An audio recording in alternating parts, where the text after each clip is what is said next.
36ஆம் அதிகாரம். யோசேப்பின் குமாரனுடைய வம்சத்தாரில் மனாசேயின் குமாரனாகிய மாகீருக்கு பிறந்த கீலேயாத்தின் வம்ச பிதாக்களான தலைவர் சேர்ந்து மோசேக்கும் இஸ்ரவேல் புத்திரருடைய பிதாக்களில் தலைவராகிய பிரபுக்களுக்கும் முன்பாக வந்து அவர்களை நோக்கி, சீட்டு போட்டு தேசத்தை இஸ்ரவேல் புத்திரருக்கு சுதந்திரமாக கொடுக்கும்படி எங்கள் ஆண்டவனுக்கு கர்த்தர் கட்டளையிட்டாரே. அன்றியும் எங்கள் சகோதரனாகிய செலொப்பியாத்தின் சுதந்திரத்தை அவன் குமாரத்திகளுக்கு கொடுக்க வேண்டும் என்றும் எங்கள் ஆண்டவனுக்கு கர்த்தராலே கட்டளையிடப்பட்டதே. இப்படி இருக்க இவர்கள் இஸ்ரவேல் புத்திரருடைய வேறொரு கோத்திரத்தின் புத்திரருக்கு மனைவிகளானால் அந்த குமாரத்திகளுடைய சுதந்திரம் எங்கள் பிதாக்களுடைய சுதந்திரத்திலிருந்து நீங்கி அவர்கள் உட்படுகிற கோத்திரத்தின் சுதந்திரத்தோடே சேர்ந்து போகும். இப்படி எங்கள் சுதந்திரத்துக்கு சீட்டினால் விழுந்த பங்கில் இராமல் அற்றுப்போகுமே. இஸ்ரவேல் புத்திரருக்கு யூபிலி வருஷம் வந்தாலும் அவர்களுடைய சுதந்திரம் அவர்கள் உட்பட்டு போன கோத்திரத்தின் சுதந்திரத்தோடே சேர்ந்து போகும். இப்படி எங்கள் பிதாக்களுடைய கோத்திரத்தின் சுதந்திரத்திலிருந்து அது நீங்கிப் போகுமே என்றார்கள். அப்பொழுது மோசே கர்த்தருடைய கட்டளையின்படியே இஸ்ரவேல் புத்திரரை நோக்கி, யோசேப்பு புத்திரரின் கோத்திரத்தார் சொல்லுகிறது சரியே. கர்த்தர் செலொப்பியாத்தின் குமாரத்திகளை குறித்த காரியத்தில் கட்டளையிடுகிறதாவது, அவர்கள் தங்களுக்கு இஷ்டமானவர்களை விவாகம் செய்யலாம். ஆனாலும் தங்கள் பிதாவின் கோத்திர வம்சத்தாரில் மாத்திரம் அவர்கள் விவாகம் செய்ய வேண்டும். இப்படியே இஸ்ரவேல் புத்திரரின் சுதந்திரம் ஒரு கோத்திரத்தை விட்டு வேறு கோத்திரத்துக்கு போகாதிருக்கும். இஸ்ரவேல் புத்திரர் அவரவர் தங்கள் தங்கள் பிதாக்களுடைய கோத்திரத்தின் சுதந்திரத்திலே நிலை கொண்டிருக்க வேண்டும். இஸ்ரவேல் புத்திரர் அவரவர் தங்கள் தங்கள் பிதாக்களின் சுதந்திரத்தை அனுபவிக்கும்படி இஸ்ரவேல் புத்திரருடைய ஒரு கோத்திரத்திலே சுதந்திரம் அடைந்திருக்கிற எந்த குமாரத்தையும் தன் பிதாவின் கோத்திர வம்சத்தாரில் ஒருவனுக்கு மனைவியாக வேண்டும். சுதந்திரமானது ஒரு கோத்திரத்தை விட்டு வேறொரு கோத்திரத்தை சேரக்கூடாது. இஸ்ரவேல் புத்திரருடைய ஒவ்வொரு கோத்திரமும் தன் தன் சுதந்திரத்திலே நிலை கொண்டிருக்க வேண்டும் என்று கட்டளையிட்டிருக்கிறார் என்றான். கர்த்தர் மோசேக்கு கட்டளையிட்டபடியே செலொப்பியாத்தின் குமாரத்திகள் செய்தார்கள். செலொப்பியாத்தின் குமாரத்திகளாகிய மக்லாள், திர்சாள், ஒக்லாள், மில்காள், நோவாள் என்பவர்கள் தங்கள் பிதாவின் சகோதரருடைய புத்திரரை விவாகம் பண்ணினார்கள். அவர்கள் யோசேப்பின் குமாரனாகிய மனாசே புத்திரரின் வம்சத்தாரை விவாகம் பண்ணினபடியால் அவர்களுடைய சுதந்திரம் அவர்கள் பிதாவின் வம்சமான கோத்திரத்தோடே இருந்தது. எரிகோவின் அருகே யோர்தானுக்கு இப்புறத்திலுள்ள மோவாப்பின் சமனான வெளிகளில் கர்த்தர் மோசேயை கொண்டு இஸ்ரவேல் புத்திரருக்கு விதித்த கட்டளைகளும் நியாயங்களும் இவைகளே. உபாகமம் 1ஆம் அதிகாரம். சேயீர் மலை வழியாய் ஓரேபுக்கு 11 நாள் பிரயாண தூரத்திலுள்ள காதேஸ் பர்னேயாவிலிருந்து சூப்புக்கு எதிராகவும் பாரானுக்கும் தோப்பேலுக்கும் லாபானுக்கும் ஆசரோத்துக்கும் திசாகாபுக்கும் நடுவாகவும் இருக்கிற யோர்தானுக்கு இக்கரையான வனாந்தரத்தின் சமனான வெளியிலே வந்தபோது மோசே இஸ்ரவேலர் எல்லாரையும் நோக்கிச் சொன்ன வசனங்களாவன.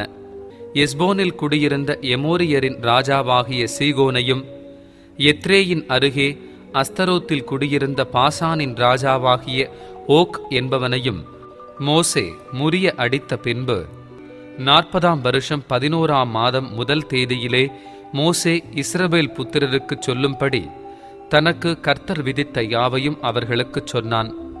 யோர்தானுக்கு இப்புறத்தில் இருக்கிற மோவாபின் தேசத்தில் மோசே இந்த நியாயப்பிரமாணத்தை விவரித்து காண்பிக்கத் தொடங்கி, ஓரேபிலே நம்முடைய தேவனாகிய கர்த்தர் நம்மோடே சொன்னது என்னவென்றால், நீங்கள் இந்த மலையருகே தங்கி இருந்தது போதும். நீங்கள் திரும்பி பிரயாணம் புறப்பட்டு எமோரியரின் மலை நாட்டிற்கும் அதற்கு அடுத்த எல்லா சமனான வெளிகளிலும் குன்றுகளிலும் பள்ளத்தாக்குகளிலும் தென் திசையிலும் கடலோரத்திலும் இருக்கிற கானானியரின் தேசத்துக்கும் லீபனோனுக்கும் ஐப்பிராத்து நதி எனும் பெரிய நதி வரைக்கும் போங்கள். இதோ இந்த தேசத்தை உங்களுக்கு முன்பாக வைத்தேன். நீங்கள் போய் கர்த்தர் உங்கள் பிதாக்களாகிய ஆபிரகாமுக்கும் ஈசாக்குக்கும் யாக்கோபுக்கும் அவர்களுக்கு பின்வரும் அவர்கள் சந்ததிக்கும் ஆணையிட்டு கொடுத்த அந்த தேசத்தை சுதந்தரித்துக் கொள்ளுங்கள் என்றார். அக்காலத்திலே நான் உங்களை நோக்கி, நான் ஒருவனாக உங்கள் பாரத்தை தாங்கக்கூடாது. உங்கள் தேவனாகிய கர்த்தர் உங்களை பெருக பண்ணினார். இதோ, இந்நாளில் நீங்கள் வானத்து நட்சத்திரங்களைப் போல திரளாயிருக்கிறீர்கள். நீங்கள் இப்பொழுது இருக்கிறதை பார்க்கிலும் 1000 மடங்கு அதிகமாகும்படி உங்கள் பிதாக்களின் தேவனாகிய கர்த்தர் உங்களுக்கு சொல்லியபடியே உங்களை ஆசீர்வதிப்பாராக. உங்கள் வருத்தத்தையும் பிரயாசத்தையும் வழக்குகளையும் நான் ஒருவனாய் தாங்குவது எப்படி? நான் உங்களுக்கு அதிபதிகளை ஏற்படுத்தும் பொருட்டு உங்கள் கோத்திரங்களில் ஞானமும் விவேகமும் அறிவும் உள்ளவர்கள் என்று பெயர் பெற்ற மனிதரை தெரிந்து கொள்ளுங்கள் என்று சொன்னேன். நீங்கள் எனக்கு பிரதியுத்தரமாக, நீர் செய்யச் சொன்ன காரியம் நல்லது என்றீர்கள். ஆகையால் நான் ஞானமும் அறிவுமுள்ள மனிதராகிய உங்கள் கோத்திரங்களின் வம்சபதிகளை தெரிந்து கொண்டு அவர்கள் உங்களுக்கு தலைவராயிருக்கும்படி 1000 பேருக்கு அதிபதிகளாகவும் 100 பேருக்கு அதிபதிகளாகவும் 50 பேருக்கு அதிபதிகளாகவும் 10 பேருக்கு அதிபதிகளாகவும் உங்கள் கோத்திரங்களில் அதிகாரிகளாகவும் ஏற்படுத்தி வைத்தேன். அக்காலத்திலே உங்களுடைய நியாயாதிபதிகளை நான் நோக்கி, நீங்கள் உங்கள் சகோதரரின் வியாச்சியங்களை கேட்டு இருபட்சத்தாராகிய உங்கள் சகோதரருக்கும் அவர்களிடத்தில் தங்கும் அந்நியனுக்கும் நீதியின்படி தீர்ப்பு செய்யுங்கள். நியாயத்திலே முகதாட்சிண்யம் பாராமல் பெரியவனுக்கு செவி கொடுப்பது போல சிறியவனுக்கும் செவி கொடுக்க கடவீர்கள். மனிதன் முகத்திற்கு பயப்படீர்களாக. நியாயத்தீர்ப்பு தேவனுடையது. உங்களுக்கு கடினமாயிருக்கும் காரியத்தை என்னிடத்தில் கொண்டு வாருங்கள், நான் அதை கேட்பேன் என்று சொல்லி நீங்கள் செய்ய வேண்டிய காரியங்கள் யாவையும் அக்காலத்திலே கட்டளையிட்டேன். நம்முடைய தேவனாகிய கர்த்தர் நமக்கு கட்டளையிட்டபடியே நாம் ஓரேபை விட்டு பிரயாணம் பண்ணி எமோரியரின் மலைநாட்டிற்கு நேராக நீங்கள் கண்ட அந்த பயங்கரமான பெரிய வனாந்தர வழி முழுவதும் நடந்து வந்து காதேஸ் பர்னேயாவிலே சேர்ந்தோம். அப்பொழுது நான் உங்களை நோக்கி, நம்முடைய தேவனாகிய கர்த்தர் நமக்கு கொடுக்கும் எமோரியரின் மலைநாடு மட்டும் வந்து சேர்ந்தீர்கள். இதோ, உன் தேவனாகிய கர்த்தர் அந்த தேசத்தை உனக்கு முன்பாக வைத்திருக்கிறார். உன் பிதாக்களுடைய தேவனாகிய கர்த்தர் உனக்கு சொன்னபடியே நீ போய் அதை சுதந்தரித்துக்கொள். பயப்படாமலும் கலங்காமலும் இரு என்றேன். அப்பொழுது நீங்கள் எல்லாரும் என்னிடத்தில் வந்து, நமக்காக அந்த தேசத்தை சோதித்து பார்க்கவும், நாம் இன்ன வழியாக அதில் சென்று இன்ன பட்டணங்களுக்கு போகலாம் என்று நமக்கு மறு செய்தி கொண்டு வரவும் நமக்கு முன்னாக மனிதரை அனுப்புவோம் என்றீர்கள். அது எனக்கு நன்றாய் கண்டது. கோத்திரத்திற்கு ஒருவனாக 12 மனிதரை தெரிந்தெடுத்து அனுப்பினேன். அவர்கள் புறப்பட்டு மலைகளில் ஏறி எஸ்கோல் பள்ளத்தாக்கு மட்டும் போய் அதை வேவு பார்த்து அத்தேசத்து கனிகளில் சிலவற்றை தங்கள் கையில் எடுத்துக்கொண்டு நம்மிடத்தில் வந்து, நம்முடைய தேவனாகிய கர்த்தர் நமக்கு கொடுக்கும் தேசம் நல்ல தேசம் என்று நம்மிடத்தில் சொன்னார்கள். அப்படியிருந்தும் நீங்கள் போக மாட்டோம் என்று உங்கள் தேவனாகிய கர்த்தருடைய கட்டளைக்கு விரோதமாக எதிர்த்து உங்கள் கூடாரங்களில் முறுமுறுத்து, கர்த்தர் நம்மை வெறுத்து நம்மை அழிக்கும் பொருட்டாக நம்மை எமோரியரின் கையில் ஒப்புக்கொடுக்கும்படி நம்மை எகிப்து தேசத்திலிருந்து புறப்பட பண்ணினார். நாம் எங்கே போகலாம்? அந்த ஜனங்கள் நம்மை பார்க்கிலும் பலவான்களும் நெடியவர்களும் அவர்கள் பட்டணங்கள் பெரியவைகளும் வானத்தை அளாவும் மதிலுள்ளவைகளுமாய் இருக்கிறதென்றும் ஏனாக்கியரின் புத்திரரையும் அங்கே கண்டோம் என்றும் நம்முடைய சகோதரர் சொல்லி நம்முடைய இருதயத்தை கலங்க பண்ணினார்கள் என்று சொன்னீர்கள். அப்பொழுது நான் உங்களை நோக்கி, நீங்கள் கலங்காமலும் அவர்களுக்கு பயப்படாமலும் இருங்கள். உங்களுக்கு முன் செல்லும் உங்கள் தேவனாகிய கர்த்தர்தாமே எகிப்தில் உங்களோடிருந்து உங்கள் கண்களுக்கு முன்பாக செய்ததெல்லாவற்றைப் போலவும் வனாந்தரத்தில் செய்து வந்தது போலவும் உங்களுக்காக யுத்தம் பண்ணுவார். ஒரு மனிதன் தன் பிள்ளையை சுமந்து கொண்டு போவது போல நீங்கள் இவ்விடத்திற்கு வருகிற வரைக்கும் நடந்து வந்த வழிகள் எல்லாவற்றிலும் உங்கள் தேவனாகிய கர்த்தர் உங்களை சுமந்து கொண்டு வந்ததை கண்டீர்களே. உங்கள் தேவனாகிய கர்த்தர் நீங்கள் பாளையமிறங்கத்தக்க இடத்தை பார்க்கவும் நீங்கள் போக வேண்டிய வழியை உங்களுக்கு காட்டவும் இரவில் அக்கினியிலும் பகலில் மேகத்திலும் உங்களுக்கு முன் சென்றாரே. இப்படி இருந்தும் இந்த காரியத்தில் நீங்கள் அவரை விசுவாசியாமற் போனீர்கள். ஆகையால் கர்த்தர் உங்கள் வார்த்தைகளின் சத்தத்தை கேட்டு கடும் கோபம் கொண்டு, உங்கள் பிதாக்களுக்கு கொடுப்பேன் என்று நான் ஆணையிட்ட அந்த நல்ல தேசத்தை இந்த பொல்லாத சந்ததியாராகிய மனிதரில் ஒருவரும் காண்பதில்லை என்றும், எப்புன்னேயின் குமாரனாகிய காலேப் மாத்திரம் அதை காண்பான். அவன் கர்த்தரை உத்தமமாய் பின்பற்றினபடியினால் நான் அவன் மிதித்து வந்த தேசத்தை அவனுக்கும் அவன் பிள்ளைகளுக்கும் கொடுப்பேன் என்றும் ஆணையிட்டார். அன்றியும் உங்கள் நிமித்தம் கர்த்தர் என்மேலும் கோபம் கொண்டு, நீயும் அதில் பிரவேசிப்பதில்லை. உனக்கு முன்பாக நிற்கிற நூனின் குமாரனாகிய யோசுவா அதில் பிரவேசிப்பான். அவனை திடப்படுத்து. அவனே அதை இஸ்ரவேலுக்கு சுதந்திரமாக பங்கிடுவான். கொள்ளையாவார்கள் என்று நீங்கள் சொன்ன உங்கள் குழந்தைகளும், இந்நாளிலே நன்மை தீமை அறியாத உங்கள் பிள்ளைகளும் அதில் பிரவேசிப்பார்கள். அவர்களுக்கு அதை கொடுப்பேன். அவர்கள் அதை சுதந்தரித்துக் கொள்வார்கள். நீங்களோ திரும்பிக் கொண்டு சிவந்த சமுத்திரத்தின் வழியாய் வனாந்தரத்திற்கு பிரயாணப்பட்டு போங்கள் என்றார். அப்பொழுது நீங்கள் எனக்கு பிரதியுத்தரமாக, கர்த்தருக்கு விரோதமாக பாவம் செய்தோம். நம்முடைய தேவனாகிய கர்த்தர் எங்களுக்கு கட்டளையிட்டபடியெல்லாம் நாங்கள் போய் யுத்தம் பண்ணுவோம் என்று சொல்லி, நீங்கள் யாவரும் உங்கள் ஆயுதங்களை தரித்து கொண்டு மலையின் மேல் ஏற ஆயத்தமாயிருந்தீர்கள். அப்பொழுது கர்த்தர் என்னை பார்த்து, நீங்கள் உங்கள் சத்துருக்களுக்கு முன்பாக முறிந்து போகாத படிக்க போகாமலும் யுத்தம் பண்ணாமலும் இருப்பீர்களாக. நான் உங்கள் நடுவே இரேன் என்று அவர்களுக்குச் சொல் என்றார். அப்படியே நான் உங்களுக்குச் சொன்னேன். நீங்களோ செவி கொடாமல் கர்த்தருடைய கட்டளைக்கு விரோதமாக துணிந்து மலையின் மேல் ஏறினீர்கள். அந்த மலையிலே குடியிருந்த எமோரியர் உங்களை எதிர்க்கும்படி புறப்பட்டு வந்து தேனீக்கள் துரத்துகிறது போல உங்களை துரத்தி உங்களை சேயீர் தொடங்கி ஓர்மா மட்டும் முறிய அடித்தார்கள். நீங்கள் திரும்பி வந்து கர்த்தருடைய சமூகத்தில் அழுதீர்கள். கர்த்தர் உங்கள் சத்தத்தை கேட்கவில்லை, உங்களுக்கு செவி கொடுக்கவும் இல்லை. இப்படி காதேசிலே தங்கி அங்கே வெகு நாளாயிருந்தீர்கள். 2ஆம் அதிகாரம். கர்த்தர் எனக்கு சொல்லியபடி நாம் திரும்பி சிவந்த சமுத்திரத்திற்கு போகிற வழியாய் வனாந்தரத்திற்கு பிரயாணம் பண்ணி அநேக நாள் சேயீர் நாட்டை சுற்றித் திரிந்தோம். அப்பொழுது கர்த்தர் என்னை நோக்கி, நீங்கள் இந்த மலைநாட்டை சுற்றித் திரிந்தது போதும், வடக்கே திரும்புங்கள். ஜனங்களுக்கு நீ கட்டளையிட வேண்டியது என்னவென்றால், சேயீரிலே குடியிருக்கிற ஏசாவின் புத்திரரான உங்கள் சகோதரரின் எல்லையை கடக்கப் போகிறீர்கள். அவர்கள் உங்களுக்கு பயப்படுவார்கள். நீங்களோ மிகவும் எச்சரிக்கையாயிருங்கள். அவர்களோடே போர் செய்ய வேண்டாம். அவர்கள் தேசத்திலே ஒரு அடி நிலமும் உங்களுக்கு கொடேன். சேயீர் மலை நாட்டை ஏசாவுக்கு சுதந்திரமாக கொடுத்திருக்கிறேன். போஜன பதார்த்தங்களை அவர்கள் கையிலே பணத்திற்கு வாங்கி புசித்து, தண்ணீரையும் அவர்கள் கையிலே பணத்திற்கு வாங்கி குடியுங்கள். உன் தேவனாகிய கர்த்தர் உன் கைக்கிரியைகளிலெல்லாம் உன்னை ஆசிர்வதித்து வருகிறார். இந்த பெரிய வனாந்தர வழியாய் நீ நடந்து வருகிறதை அறிவார். இந்த 40 வருஷமும் உன் தேவனாகிய கர்த்தர் உன்னோடே இருந்தார்.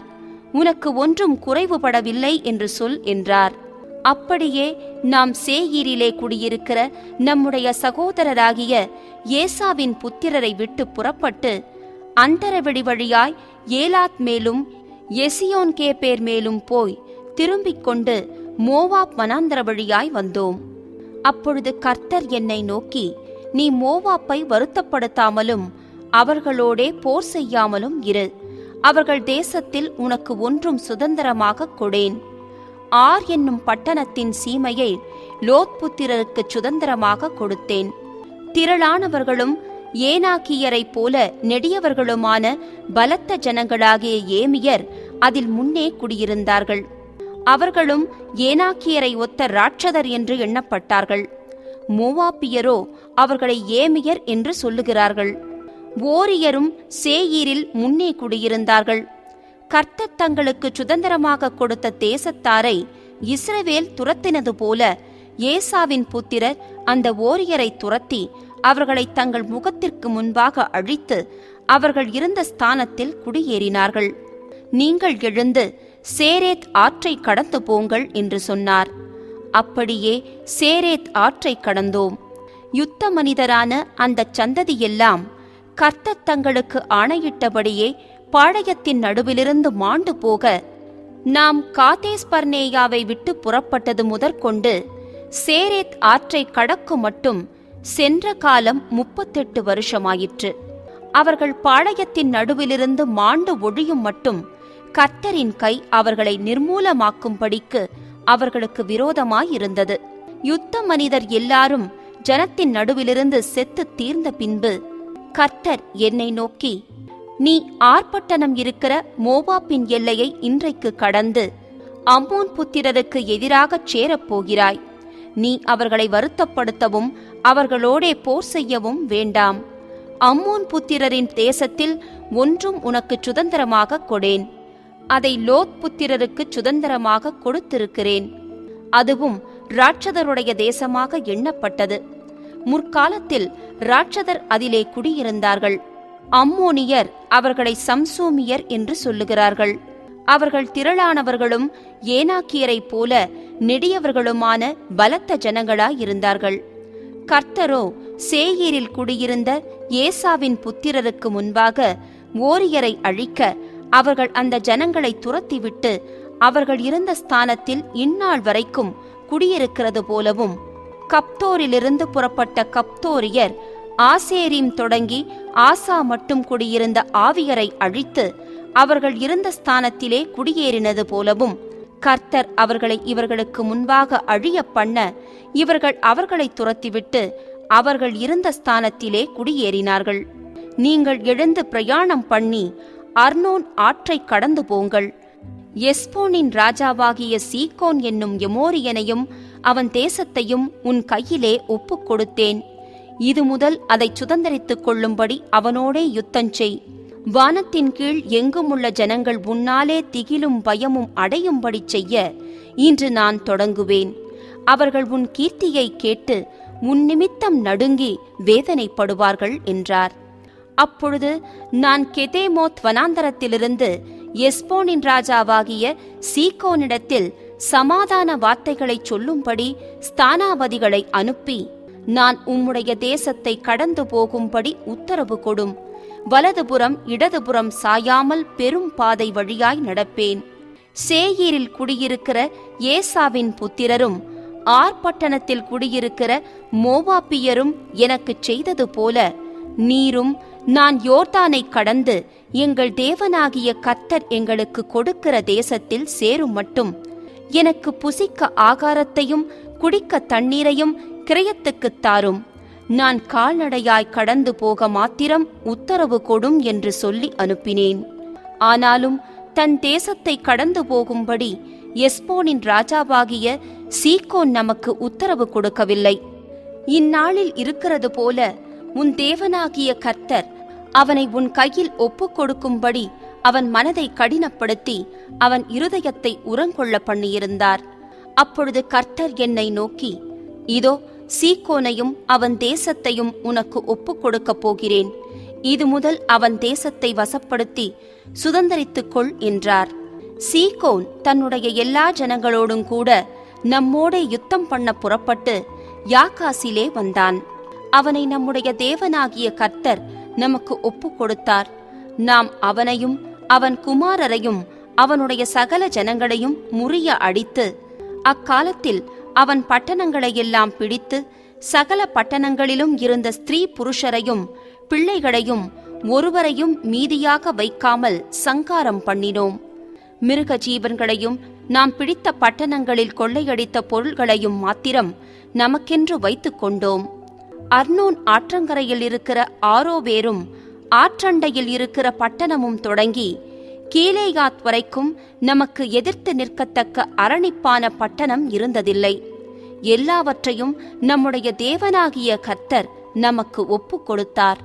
அம்மோன் புத்திரருடைய தேசத்தையும் யாப்போக் ஆற்றங்கரையில் உள்ள இடங்களையும் மலைகளில் உள்ள பட்டணங்களையும் நம்முடைய தேவனாகிய கர்த்தர் நமக்கு விலக்கின மற்ற இடங்களையும் சேராமல் விலகிப் போனாய்.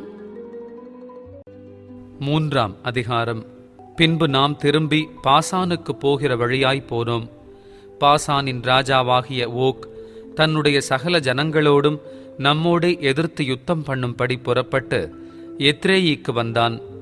அப்பொழுது கர்த்தர் என்னை நோக்கி, அவனுக்கு பயப்பட வேண்டாம், அவனையும் அவனுடைய ஜனங்கள் எல்லாரையும் அவன் தேசத்தையும் உன் கையில் ஒப்புக் கொடுத்தேன். எஸ்போனிலே குடியிருந்த எமோரியரின் ராஜாவாகிய சீகோனுக்கு நீ செய்தது போல அவனுக்கும் செய்வாய் என்றார். அப்படியே நம்முடைய தேவனாகிய கர்த்தர் பாசானின் ராஜாவாகிய ஓகையும் அவனுடைய சகல ஜனங்களையும் நம்முடைய கையில் ஒப்புக் கொடுத்தார். அவனுக்கு ஒருவரும் மீதியாயிராமற் போகுமட்டும் அவனை முறிய அடித்தோம். அக்காலத்திலே அவனுடைய பட்டணங்களையெல்லாம் பிடித்தோம். அவர்களிடத்தில் நாம் பிடித்து கொள்ளாத பட்டணம் இல்லை. பாசானிலிருந்த ஓகின் ராஜ்யமான 60 பட்டணங்களுள்ள அர்கோப் தேசம் முழுவதையும் பிடித்தோம். அந்த பட்டணங்களெல்லாம் உயர்ந்த மதில்களாலும் வாசல்களாலும் தாழ்பாள்களாலும் அரணாக்கப்பட்டிருந்தது. அவைகளன்றி மதிலில்லாத பட்டணங்களும் அநேகம். அவைகளையும் சங்காரம் பண்ணினோம். நாம் எஸ்போனின் ராஜாவாகிய சீகோனுக்குச் செய்தது போல அந்த எல்லா பட்டணங்களிலுமுள்ள புருஷரையும் ஸ்திரீகளையும் பிள்ளைகளையும் சங்காரம் பண்ணினோம். ஆனாலும் பட்டணங்களிலுள்ள ஆஸ்தியையும் சகல மிருக ஜீவன்களையும் நமக்கென்று கொள்ளையிட்டோம். இப்படியே யோர்தானுக்கு இப்புறத்தில் உள்ள அர்னோன் நதி தொடங்கி எர்மோன் மலை வரைக்கும் உள்ள தேசத்தை நாம் அக்காலத்தில் எமோரியருடைய 2 ராஜாக்களிடத்திலுமிருந்து பிடித்தோம். சீதோனியர் எர்மோனை சீரியோன் என்கிறார்கள், எமோரியரோ அதை சேனீர் என்கிறார்கள். சமனான நாட்டின் எல்லா பட்டணங்களையும் கீலேயாத் முழுவதையும் சல்காயி எத்ரேயி எனும் பாசானிலிருந்த ஓகுடைய ராஜ்யத்தின் பட்டணங்கள் மட்டுமுள்ள பாசான் முழுவதையும் பிடித்தோம். மீந்திருந்த ராட்சதரில் பாசானின் ராஜாவாகிய ஓக் என்பவன் மாத்திரம் தப்பியிருந்தான். இரும்பினார் செய்த அவனுடைய கட்டில் மனிதருடைய கை முழத்தின்படியே 9 முழ நீளமும் 4 முழ அகலமுமாயிருந்தது. அது அம்மோன் புத்திரருடைய ரப்பா பட்டணத்தில் இருக்கிறதல்லவா? அக்காலத்திலே சுதந்திரமாக பெற்றுக்கொண்ட தேசத்தை அர்னோன் நதி அருகே உள்ள ஆரோவேர் தொடங்கி கீலேயாத் மலைநாட்டில் பாதியையும் அதிலிருக்கிற பட்டணங்களையும் ரூபனியருக்கும் காத்தியருக்கும் கொடுத்தேன். கீலேயாத்தின் மற்ற பங்கையும் ஓகின் ராஜ்யமாயிருந்த பாசான் முழுவதையும் மனாசேயின் பாதி கோத்திரத்துக்கு கொடுத்ததுமன்றி ராட்சத தேசம் என்னப்பட்ட பாசானுக்குள்ளான அர்கோப் சீமை யாவையும் கொடுத்தேன்.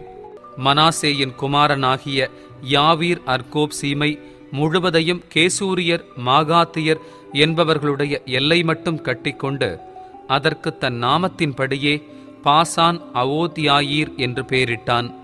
அது இந்நாள் வரைக்கும் வழங்கி வருகிறது. மாகீருக்கு கீலேயாத்தை கொடுத்தேன்.